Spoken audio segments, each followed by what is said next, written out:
Yan, so ayan. So meron tayo ngayong repair na Sunburn LCD ng Sniper B2. So yan.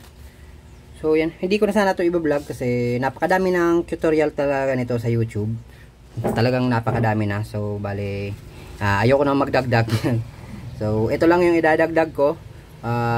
Since marami na rin tutorial yung pagtanggal, kung paano, ganito, ganyan. So yan, ituturo ko lang sa inyo yung pinakamahirap na part dito sa pag-repair ng Sunburn LCD. Hindi lang sa Sniper, Aerox, saka sa iba pang nasa Sunburn. So ang pinakamahirap na part sa pag-repair ng ganito ay ang pagtanggal ng glue. Pagtanggal ng glue dito sa dating polarizer. So yan. So yan, ang pinakasimple lang na pagtanggal nito. Ituturo ko lang sa inyo yung pinakasimple. Basahin nyo lang ng alcohol. Kung 100% mas mainam. Kung walang 100% pwede naman yung 70%. So yan. Basahin nyo lang yan. Basahin nyo. And gamit kayo ng cutter. Yan, yung pinakadulo ng cutter. Yan. Ganyanin nyo lang. Yan, kung makikita nyo. Yan. Kung makita nyo yan, napakabilis maalis.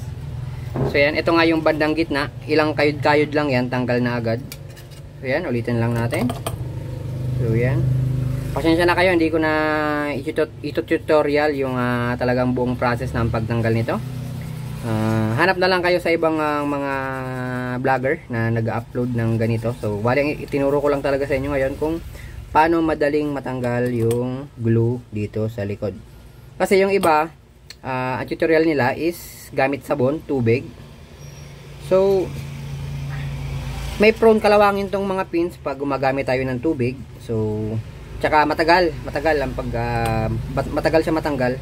Ito talaga yung pinaka-safe at pinaka-mabilis na proseso sa pagtatanggal ng Sunburn LCD glue. Ayan. Kung makita nyo, yan. Yan.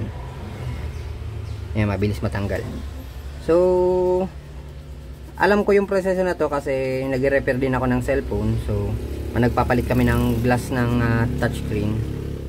So ganito rin yung ginagamit namin para mabilis matanggal yung glue. So why not gamitin natin sa paglilinis ng LCD ng mga motor.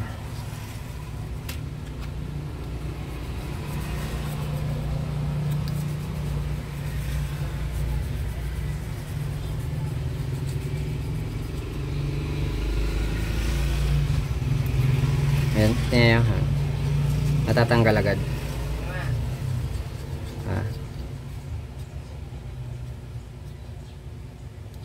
So yan. Kung makita nyo nga, ayan, ang bilis lang matanggal yung sa gitna. So yan, hanggang dito lang yung video natin kasi ito lang naman talaga yung ituturo ko sa inyo. So hindi ko na ipagpapatuloy dito kasi baka ma-damage ko pa to kasi sa camera ako tumitingin. So yan.